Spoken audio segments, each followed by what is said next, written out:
it's generally the same shape, but it's a completely different shape because they're all hand carved. So with this one, it is like that darker color, which I love, love, love this color. It's a little darker than the white, so it's very, very natural, and the ambiance that it gives off when it's, you know, plugged in is just amazing.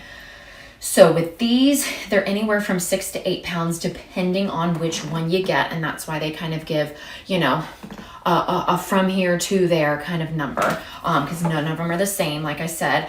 So with these, again, the base is kind of that wood color, which is real nice. So it is made of a little wood, very durable, and 15-watt bulb releases negative ions into the air, which is pretty cool. So here is what this one looks like up close, and then let me plug it in so that you can actually see what it looks like in. They are so cool.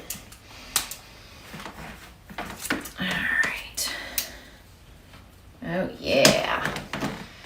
Look at this bad boy. Look how pretty that is. So I just love these. I think they're so fun. I think it's such a great idea, and it's very, very relaxing. So love these. I know y'all will too.